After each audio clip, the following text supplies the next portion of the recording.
increasingly connected world, women are said to be being left behind. So says Cherie Blair of the Foundation for Women, who joins me now. Cherie, there's a significant gender gap in the mobile phone ownership and usage in low and middle income countries. Why would you say this is, and what is the impact? You're absolutely right that there is this significant gap. 200 million women who are missing out on that amazing link to the world that the mobile phone is. What's the barriers to women accessing and using mobile internet and mobile money services? Clearly, women are among the poorest in the world, so they don't always have the free income. Sometimes operators and the whole operating systems are not accessible where the women are. So these are technical difficulties. Then there is the question of security. The report found that many women are concerned about being stalked or having unwelcome phone calls using the mobile phone. And then there's the whole issue of women's understanding of technology. But overarching all that, I think, is a whole cultural issue.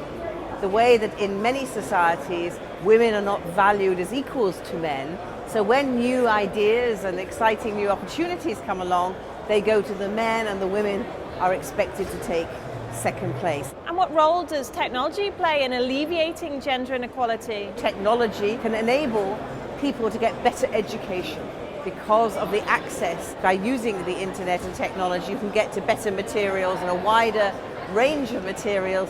Obviously, it's a communication tool. And when it comes to business, we all know that communicating with our customers are key. The third reason I think mobile phones are key is that they are a tool for financial use as well. So the whole mobile money project has been transformational in the idea that the poorest people in the world can have access to what we take for granted. How can policymakers address this issue? Only governments can make the internet available. Only the government can give you the bandwidth. And the terms in which they make that available and the price points for that are going to make a difference to whether the poor are able to access that, men and women, or not. Governments can have a drive to encourage the mobile operators to look at whether what they're doing is actually reaching hard-to-reach groups, particularly people in rural areas and women. And they can do that by the terms that they put on their licenses, the tax incentives they give to business, and the general approval that governments can give. Now, how would economies benefit if this was addressed? What sort of stats or figures are we looking at? If women had equality for men around the world, the economies of the world would be expanded by $28 trillion. Now, that's if women had equal access all over.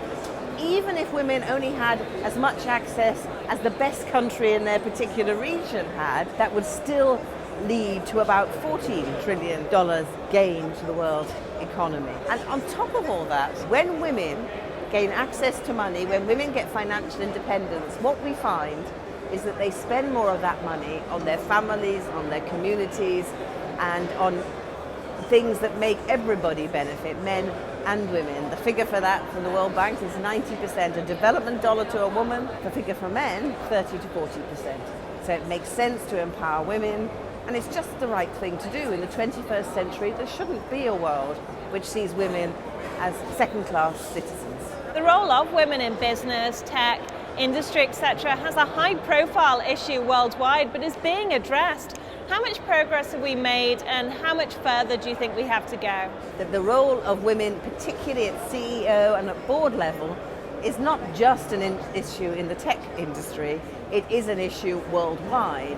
And we're still having disappointing figures for women on the boards and women CEOs. But sadly, in the tech industry, those figures are about half the figures generally.